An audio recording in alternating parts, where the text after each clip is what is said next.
What's up, everyone? Welcome back to the channel. This is the new project car. She's rough.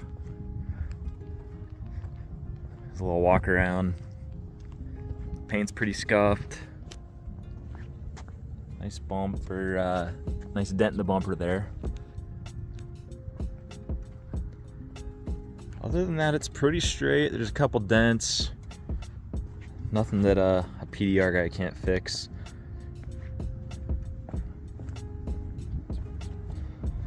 That's probably the worst part. IS300s are notorious for breaking bumper tabs, and apparently was a good fix there, duct tape. So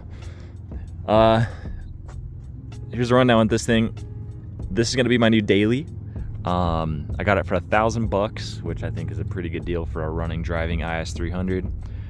It needs a lot of work, but I'm pretty stoked to get started on it. So big plans. I'll go over those in the next couple videos when we start working on it. But man, it is needs some work for sure. There's rips in pretty much every seat. Actually, I haven't even looked at the back seats yet. Let's check those out. Got this from my brother-in-law, so kind of a homie hookup deal. Yeah, it's dirty, it's gross, it's ripped up, but that's nothing I'm not familiar with previous cars. It's got like 216K on it. Again, mileage, not worried about it. It's a 2J. It's actually, let's pop the hood here. Sorry for the motion sickness. So there she is, nothing special. 2JZ GE VVTi, pretty standard. This thing's never been wrecked. That was the biggest reason for me jumping on it. Is it's a straight car. Nothing that can't be fixed is damaged. So it does have some oil leaks, of course. Notorious 2J. Sorry about the light. 2JZ valve cover leak. So I've got to get that sorted out. Not sure when it had a timing belt water pump done last.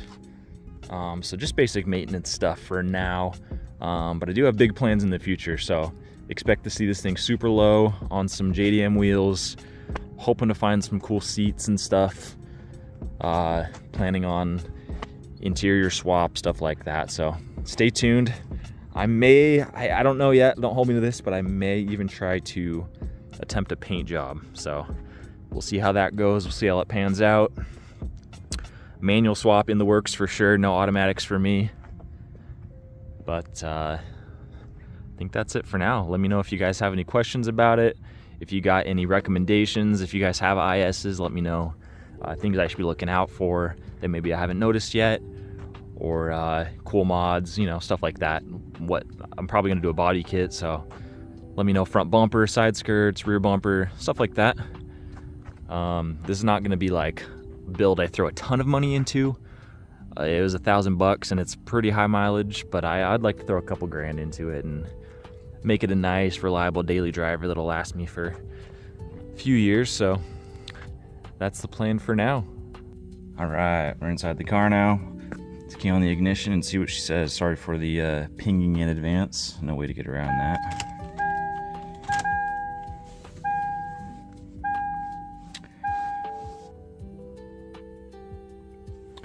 Alright, 5 codes found. We're going to read the codes. Random misfire, knew that. Cylinder 3 specifically. Cap below threshold, that's not good. Oh, bank 1 and 2. Evap system leak. Alright, so we're gonna start off with doing an oil change. I haven't done that since I got the car yet. Oh, sorry for the music. We're gonna do an oil change. We're gonna do spark plugs, wires. Not gonna do coils yet because those are expensive, but if it keeps misfiring, I can try that. And then for the evap leak, I'm going to throw a gas cap at it. On Lexus vehicles, they're super picky about having a good gas cap seal, so that flags the check engine light all the time.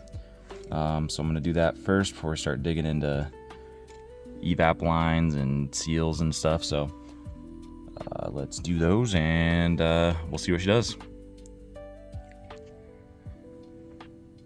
All right, yeah, so I'm in here getting the spark plugs done. It's got blue plug wires, so obviously this has been messed with before, and man, it's a mess. So it's gonna be hard to see every single one of these coil pack connectors. The inside of it's busted. The little retainer was actually inside of one of the coil packs, so whoever did this last time kind of just jerry-rigged it back in. And then on top of that, let's see if I can see down in here. And sorry for the focus, but this whole valley, you can kind of see there, is full of oil from the valve covers leaking. So the combo of the two of those things, I'm assuming, is the main culprit for the misfire codes, hopefully. So I'm gonna pull these out, get everything cleaned up, make sure the coils are good. I don't know if they're OEM or not, to be honest with you. I will have to see if they're Toyota or Denso marked. Man, and then I gotta figure out, I know I should just replace these connectors. But, sorry for my dog barking too. Man, I was hoping to get this thing running and take it through emissions tomorrow, but I don't know if that's even gonna be worth it, because there's a chance, very high chance I would say, that since these connectors are broken, it's just gonna throw the same misfire code. So let me see what I can do here. I should have just pulled the coil packs out and leaving the connectors on, but I wanted to make sure they weren't broken, and lo and behold they are, so my bad. Better to fix it now, I guess. So anyways, clean it up, let's see what the plugs look like. All right, yeah, oil soaked is, man, an understatement. These things are wet. Here's inside.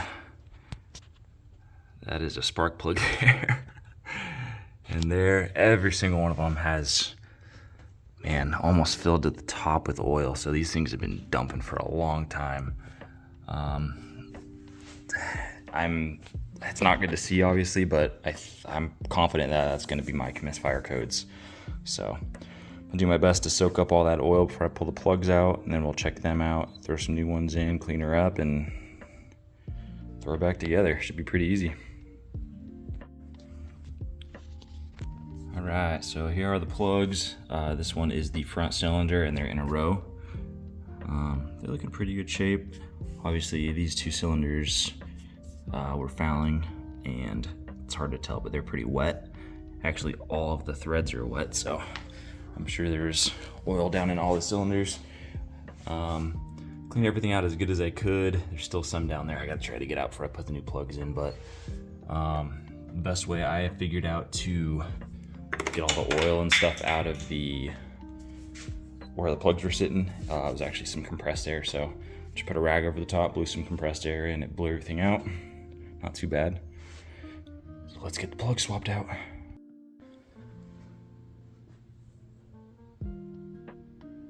Got the valley all as cleaned out as I could, and you're never gonna get it perfect with the head on the car still. But here's valve covers off. Looks pretty good. Not much gunk built up.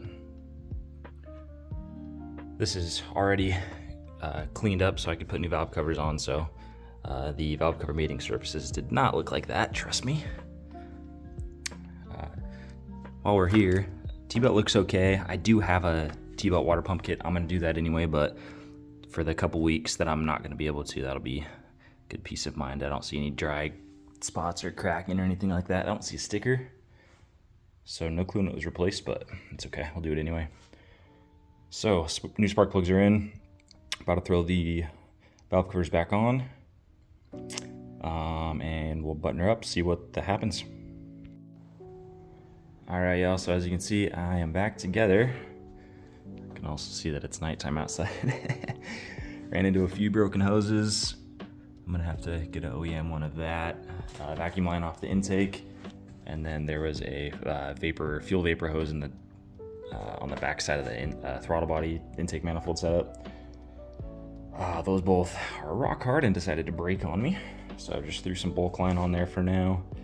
I think I'm ready to start her up. Just gonna run through and make sure I didn't miss any vacuum lines. Got to figure out what the heck goes there. That looks like it hasn't had a hose on it for a while. That could be a good vacuum leak. So yeah, gonna go through, make sure got all my connectors plugged back in. For now, temporarily, I rigged up the coil pack harnesses, those connectors. I made sure all the pins were actually connected in, but the housings are still broken. So I'm still planning on replacing those. I could do that with the intake manifold on, and I mean the throttle body, sorry. So I don't have to get a new gasket for that. But yeah, so I'm gonna go through, make sure I didn't miss anything, start her up, make sure no check engine lights, and we should be good to go for emissions. So this is where we're at. It runs good. I've been dailying it for a little while. It's running awesome. I really hope you guys are as excited for this as I am. I have a vision, and I've loved these cars for so long. I just never, it's kind of a weird one I never thought I would own, but man, I couldn't pass it up for $1,000. So I'm excited to get ripping on this thing, start making it cool and not so common traffic looking. Next, we're gonna work on the interior. So look forward to that video, and then we'll start addressing suspension. I got some wheels for it. I don't know if I've mentioned that in any videos yet, but those that are familiar with my Miata probably have an idea of what I got. But that's what's next.